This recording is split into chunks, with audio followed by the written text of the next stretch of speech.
Union. The following is a sponsored program paid for by First Alliance Credit Union.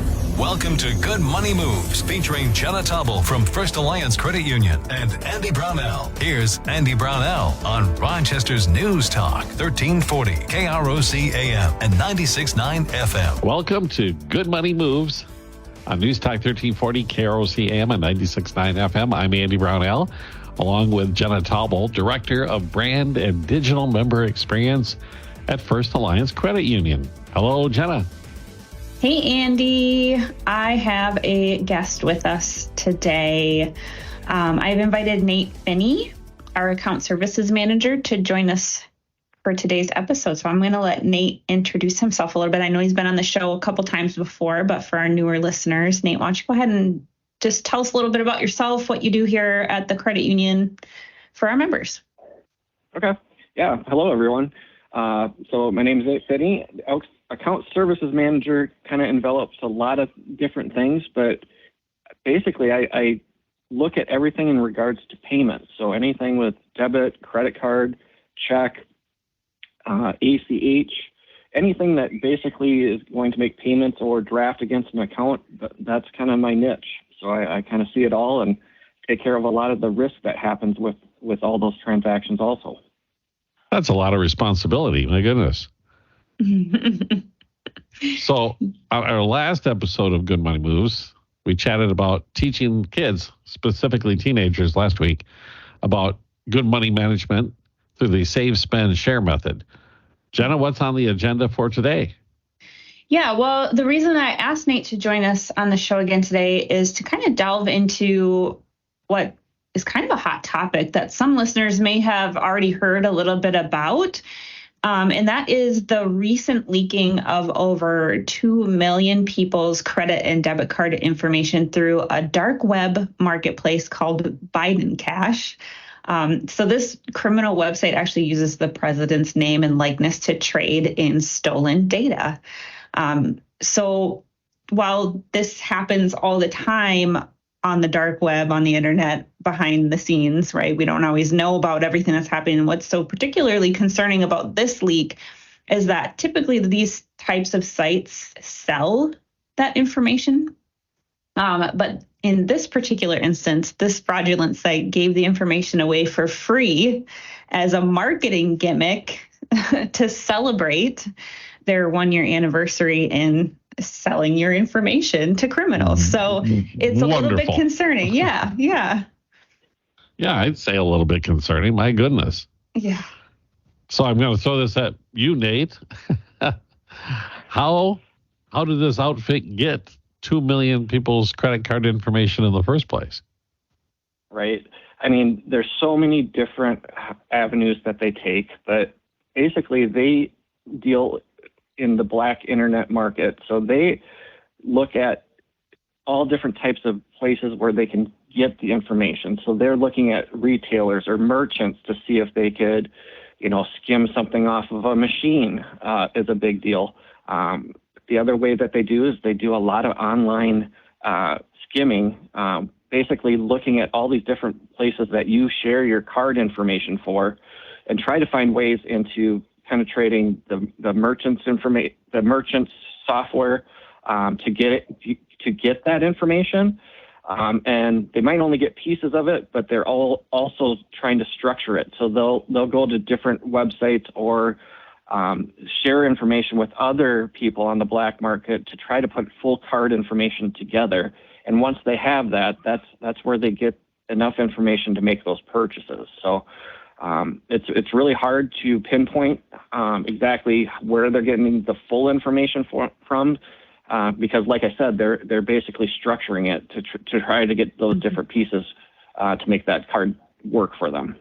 So what you're saying is this company or others like it that operate nefariously like this, they may be able to obtain your credit card number through one data breach or through skimming or some other method. And then, lo and behold, some other data breach got a hold of one of your passwords, let's say. Correct. And if you're a person who uses the same password for everything, Viola, right? I mean, they've got it. Yeah. So you got to really protect your information. A lot of things that they don't get is, like the CVV code on the back of a card, because, that's something that isn't really shown a lot, So for them to get that last CVV code is like the golden ticket after they've gotten the card information. So always try to protect your card, try to keep it within sight, as much as you can. You even see it at restaurants or retailers. You want to see those cards in front of you. You don't want them taking it somewhere else to run those transactions, because lo and behold, they could take a picture of your card and be off with that data. I had heard a horror story that I don't know where it was, but it was out there on social media. So I assume it's true. Ha ha ha. But that somebody went to a fast food joint and they watched handed their credit card or debit card over to the cashier and watched as another person pulled up their cell phone and took a photograph of their card. My goodness. Oh. Mm-hmm. It can happen. I was going to say, I can't say that it hasn't happened, because it probably has. Yeah, it's a scary, scary world we're living in as far as these transactions. But you mentioned that 3-digit number that's on the back of all the cards. Yep, the CVV code is like that last code that you give. But almost every website you go to that you want to make a purchase from requires you to enter that code. So doesn't that also enter into their databases as well that can be stolen? Yeah, not particularly. So when a purchase is made, all that information with that CVV code gives a one-time code to the merchant for that actual purchase.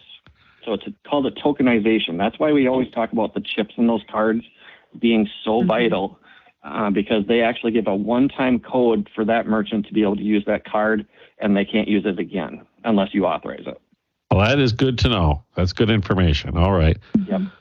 So they've got all the pieces they need. They've got my card. Somehow, magically, they got that number and they got my password, or however. How do they use that information, my card and personal information, to actually go out and commit fraud? Yeah, I mean, the stolen data can be used for fraudulent activities. I mean, they have identity theft, where they try to make up their own profile and try to use your information to obtain credit.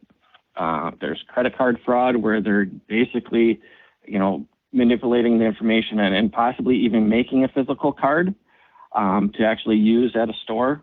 That's called basically like carding.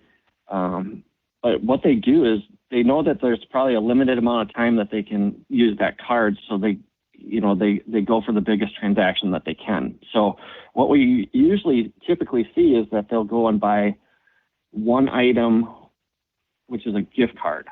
They'll go out to like a Walmart or a Walgreens, and they'll buy gift cards as much as they can until the limit is exceeded, so they can't use it anymore. Because those actual gift cards, they're untraceable. They put the money on the card, they go out and they have free cash, and it's not tracked by anything that we can get our hands on. So that original card that they used to purchase them with, they have no use for anymore. They'll destroy it, but then the gift cards that they have free money. In other words, there's no way to get the money back after it's out. The horse has left the barn, in other words. Mm-hmm. Yeah, so that's why it's so important for us to have multiple layers of protection for our members. So in case something like this happens, right? Other things that we're also seeing is, that they're using members' information and they're actually trying to send it out as quick as they can. So they'll set up a Cash App information or a person-to-person payment, so that like the Zells of the world or other software programs that they have, they'll actually set up an account that the money gets sent to as quick as possible. So with those person-to-person payments, once they're authorized, we can't get the money back. Yep. And we're talking billions and billions of dollars every year. This is... Yeah. It's pretty crazy. I read an article today that talked about $400 billion in the next 10 years in relation to fraud. So it's pretty scary. Yeah, there's a reason they keep doing it. It's because they get away with it and it's lucrative for them. They if it didn't get them what they wanted, they wouldn't keep doing it. Right. All right. We're talking about a very, very fun topic today. Once again, sarcasm, Jenna. Last time I used that, it was taxes, Nate. So you're right up there. It's real exciting. So we're talking about fraud, protecting your credit cards and your financial information, all of it, good money moves. Nate Finney and Jenna Taubel with First Alliance Credit Union with us. We'll take a break and return in a moment on News Talk 1340, KROC AM and 96.9 FM. Good Money Moves continues in moments with Andy Brownell and Jenna Taubel from First Alliance Credit Union. This is News Talk 1340, KROC AM and 96.9 FM. Money Moves with Andy Brownell and Jenna Taubel from First Alliance Credit Union on Rochester's News Talk 1340 KROC AM and 96.9 FM. Welcome back to Good Money Moves. We're talking about financial fraud, electronic credit cards, what you name it. There's so many different ways it can happen to any one of us at any time, and any financial institution can become a victim of it as well. Nate Finney with First Alliance Credit Union, along with Jenna Taubel. So, Nate, how would I know if this happens to me? How would I know if my personal information is floating out there in the dark web and is for sale? Right. I don't know of a great way to tell you to find that out. That's what's so hard about this. It's almost like we have to react to something that's happened to us, because I think we'd probably go crazy trying to find our information out there. So, typically what I tell members is to, keep an awareness on your account, be watching your transactions. If a transaction looks suspicious, or for a merchant that you've never used before, take a pause and do a little bit of research. So a couple things that they could do is, again, watching their account. If something's posting against their account, a lot of times what they try to do is do a pre-note, which is a small deposit, just to make sure that the account is open and active. So if you see a pre-note from a company that you've never seen before, that would be an indication of maybe calling your financial to get some help, to look into it. But anytime you see any type of transaction from merchants that you don't understand, that's a key to reaching out to your financial.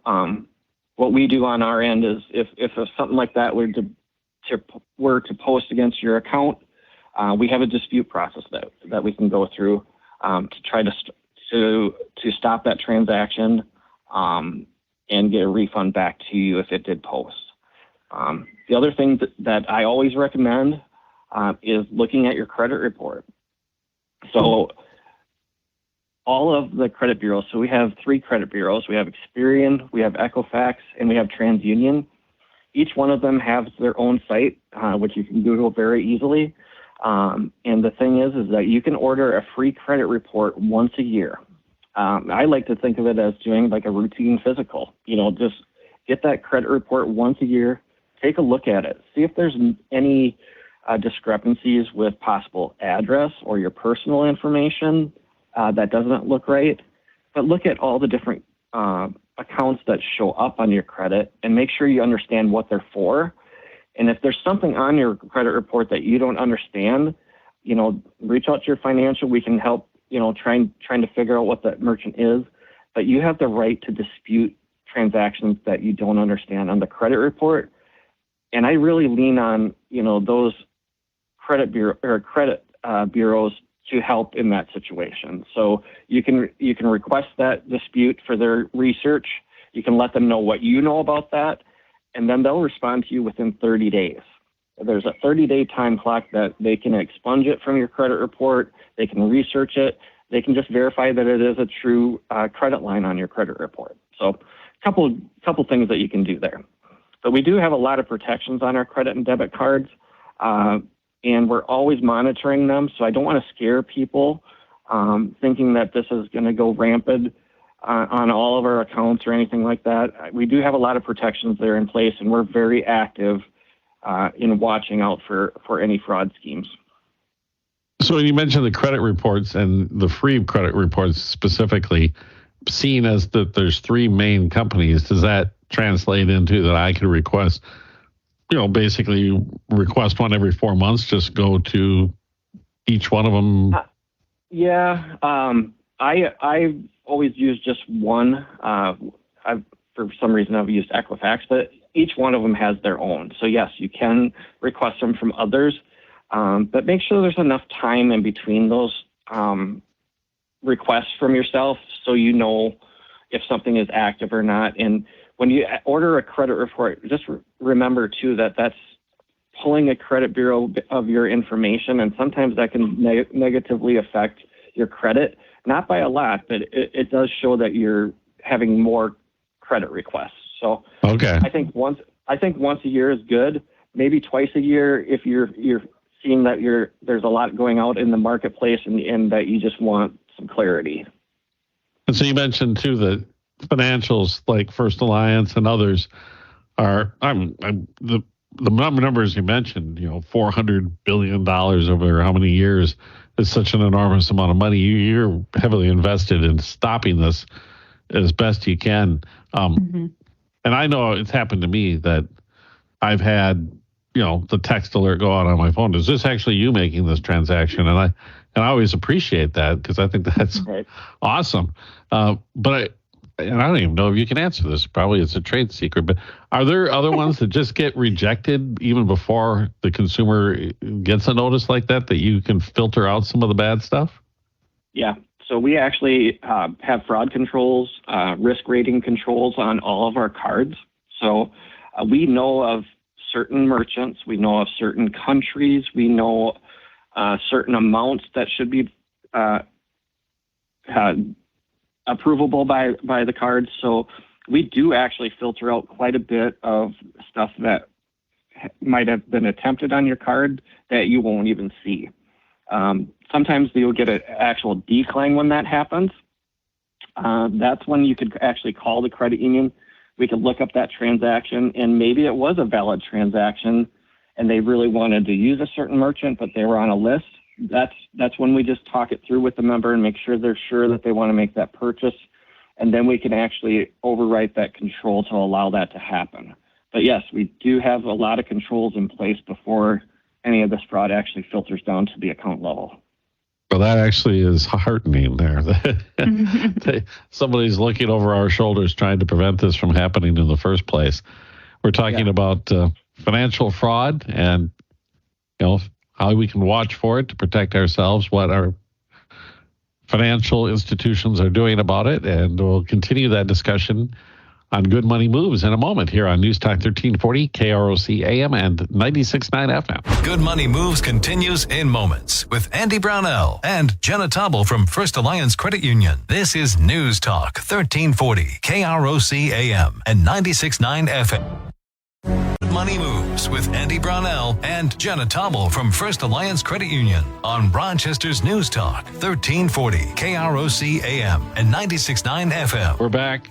More of Good Money Moves on News Talk 1340, KROC AM, 96.9 FM.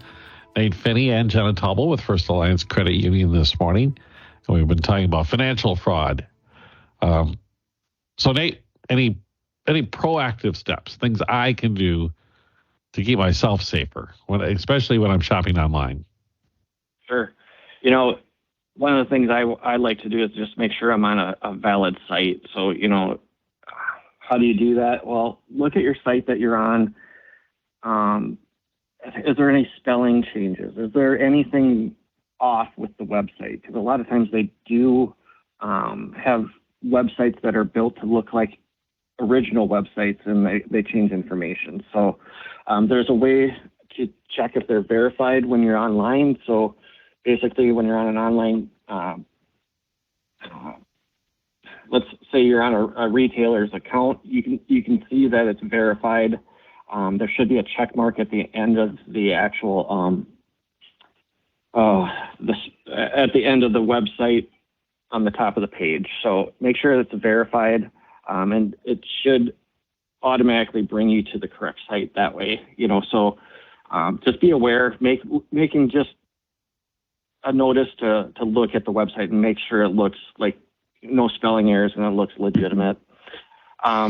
Yeah, a really good way that I've found, if you don't mind me jumping in, Nate, to verify a website is always scroll down to the footer and click the links, because if a lot of times if they're scraping a real website, they're not going to take time to go through and update all of those links. They're just scraping the page they want you to land on and then kind of forcing you into some kind of funnel to give them your information. Mm-hmm.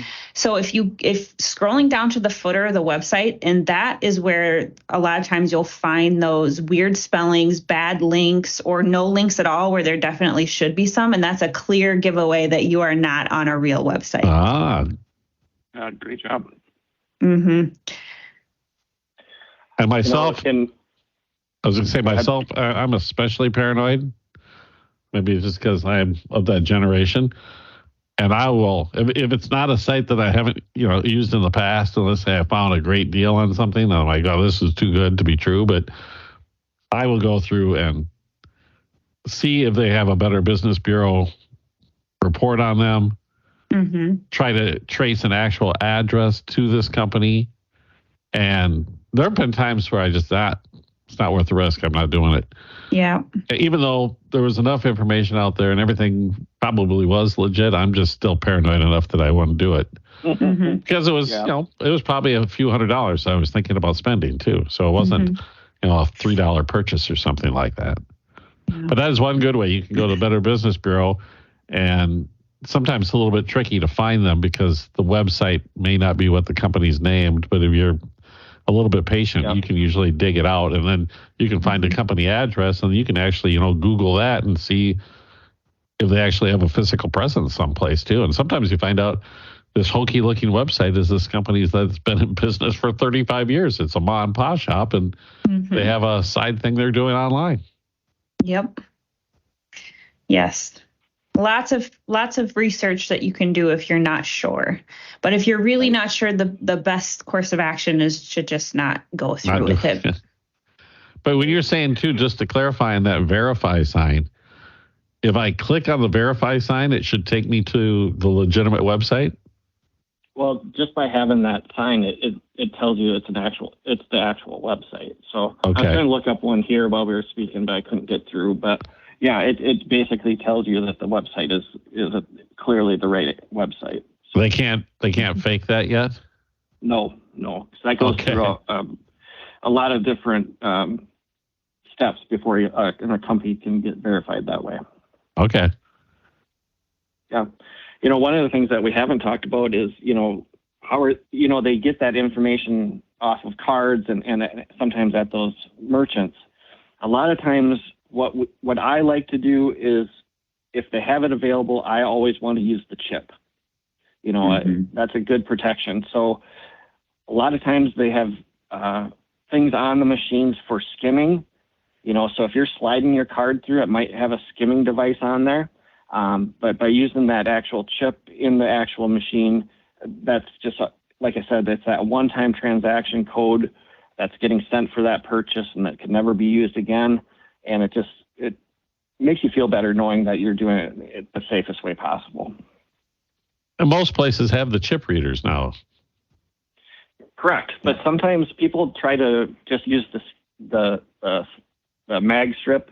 But I prefer that chip just because of that one-time tokenization that we discussed. Yes. So is there anything else out there that we can do? Off air before we started the program, we talked about 2-tier authentication. Is that something you recommend, Nate? Oh, definitely. I think you always want, the best protection that you can get. So, having that 2-tier or an approval process to get that transaction to go through is that much better. But I think the biggest thing is if you feel uneasy about anything, that's when you can pick up the phone and just call your financial. Let's get us involved. We can give you some good information. We can help clarify things, or we can let you know that, hey, I really don't think you should do this because here's the reasons why. So whenever you can, if somebody calls you, that's another red flag too. If you get called by somebody and they're asking you, for information about your financial, or Can you verify your membership account? Anything. Reach up, just hang up the phone. Hang up the phone and call the financial. Then you know you're safe. And if anybody asks you to pay for anything with Bitcoin or gift cards. Exactly. Or Cash App or any of these kind of things, just stop, hang up the phone, give us a call. Yep. All right, Nate. I appreciate your time and your expertise always. I always love it when you join us on Good Money Moves. And I know we could go on and on with this subject for a long, long time, but we're out of time. So, Jenna, you're going to tell us, I'm sure, where we can find out more information on how to protect ourselves. Absolutely. As always, I encourage our listeners to visit our website, firstalliancecu.com. You can subscribe to our blog where we release new financial tips and advice every week. You can always go back and listen to past episodes of this show at firstalliancecu.com/podcast or on krocnews.com. You can also subscribe to Good Money Moves on Apple, Google, and Spotify podcasts.